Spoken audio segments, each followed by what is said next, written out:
just wanted to ask you a little bit about your journey.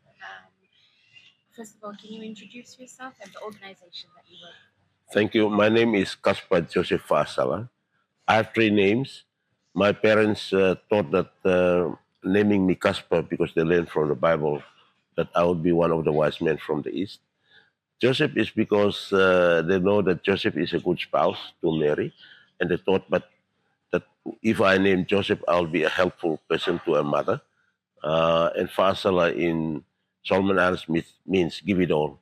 So what I do is making sure that I give the best I can to help people, and that's who I am. in? Which organization do you?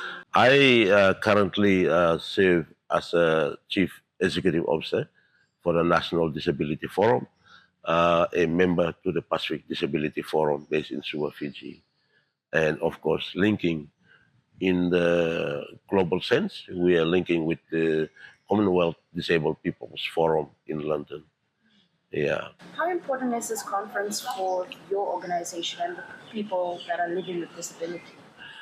I wouldn't know about this conference if I don't come to the panel this morning, having those discussions on the ocean, but more related to issues also affecting people with disabilities in terms of the services that are provided, and of course, those who use the ocean. And especially the ocean provides warnings itself. When we see sea roughs, that itself, traditionally, we know that there is a storm coming. So this conference is quite important. It brings a lot of technical people, and I hope the technical people also discuss and talk inclusively in terms of their language and in terms of what they do. So yeah, it is quite an important conference. It is one of the third conferences this month. The first, I have given some of my discussions to the Pacific Leaders Forum in terms of the side events, especially the um, climate resilient facility that the leaders have already signed. I have given our thoughts in terms of the disability. And of course, I've given some thoughts in terms of the um, recent regional conference bringing the national disaster management directors of the region, which was held last week in the Fisheries Forum Agency. And this week, uh, this ocean forum is quite important. So, um, what I would say is that we are glad to be part of this discussion, and certainly we're happy to be part of it and share some of our informations and areas that needs to be addressed by agencies. So you're from Solomon? I hail from Maleta, one of the beautiful islands of Solomon Islands, and I work here to serve people with disabilities in the country. Yeah. One of the major themes of the conference is ensuring that traditional knowledge holders and the scientists and ocean practitioners come together to share ideas and share challenges and lessons learned. What are some of the things that you hope that they are bringing to the table when they're having that discussion? Well, I think for us, it would be important in terms of simplifying the messages that they will arrive at, the recommendations. They need to be translated into simple knowledge, simple understanding that people with disabilities can understand and to translate to their own lives. Um, Example, we have a 12 months calendar um, in terms of the different seasons we have, matching the different months from January to December. Solomon Islands has yet to bring a common calendar of what the seasons are, and that's a challenge. I think the challenge now is that the climate change has made it difficult, perhaps, to set up a traditional knowledge calendar, but we have those, but they are not written, and that's something that people with disabilities would support. Uh, Different languages have their different calendars of the different seasons we have during the 12 months of the year, and that's something that perhaps the scientists would and people would now translate because of the climate change, and so that we can perhaps change those traditional calendars that we have originally. What are some of the things that you've observed here in Solo, and maybe in your community and in your village as well?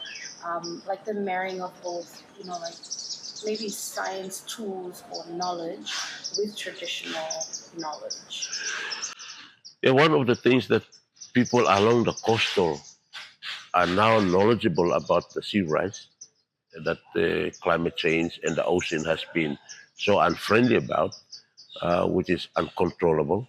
But I think something that I would like to encourage stakeholders and people of Solomon Islands to realize is that we are from the bush. There's a lot of land in the bush, but I think the government needs to put infrastructures so that we can go back to our original land. And this is where I term as there's a lot of Solomon Islanders who are historically displaced. That's knowledgeable to us. Traditional knowledge is saying that we are not within our own land now. We are historically displaced, and so we need to go back to our own land and to cultivate it in order to pave the way and to respond to what the climate change and the sea rise is. The sea rise is uncontrollable.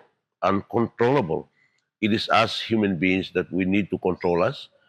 The state needs to respond in terms of meeting the needs, in terms of resettlement and relocation, and therefore would need to look at how schools will be built upper land in terms of the interior, the road infrastructure, clinics, and all that. And that is something of relocation and resettlement that I think reading from the past in terms of traditional knowledge means, for me, I have uh, been a historical displaced person.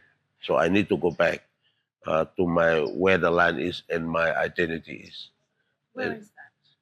this is in Malita, and many of us in Malita, many of us on Guadalcanal, many of us in many of the islands of the Solomon Islands are historically displaced. Yet government has not addressed that. We need to go back to our original land, and we don't claim to say that there is not enough land. There's enough land. We can even accommodate a population like Isabel on Guadalcanal. They only have almost 30,000 people. 30,000 people for me in my ward and in my constituency, that's very small. So we can accommodate such a province and resettle them. But all I'm saying is we are historically displaced. For people living with disability, like experienced and are living in coastal areas, and like watching and observing and also experiencing the reality of climate change on the ocean, on the environment. What are some of the challenges that they face currently? Well, if I may quote a uh, real situation, at the mouth of the Matanico River, the Matanico River is a river that is historically where it was named to say that King Solomon found the gold. But the river is no longer respected. There are people who are living at the mouth of the river, and there are disabled people who are living among that community for reasons that certainly they are people who come from Malita and live there and claim to be there. Um, with disabilities, when the sea rise and there are storms coming up, and certainly there is two disabilities whom I can say in their real lives been affected. One have died. When the sea comes up on the higher waves, it really comes under his bed. He was so frustrated.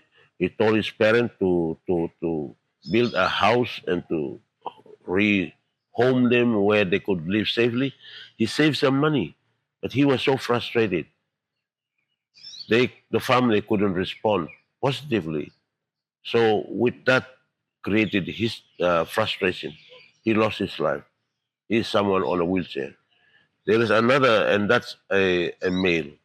There's another disability who is still alive, living within the same area. We reported her situation to the National Disaster Management Office. There's not been a response. So really, it's serious in that case. So how much more in many of the cases that we have affecting disabilities around the country, which we may not know, which statistics may not quote, which the climate change ministry has not identified in terms of their data. So really, it's been a big issue for disabilities around Solomon Islands. What is your message to, like scientists, to experts, to ministers, to the government who might be listening to this? Certainly, my message is evidence is more than data. And working with people with disabilities, we can show evidence of the many real cases affecting people with disabilities. Scientists and governments may rely on data, but data could be outdated. Data may not be usable, but evidence is something that equally important that scientists and governments need to consider. And that's where we come in. Ticking the box is another thing.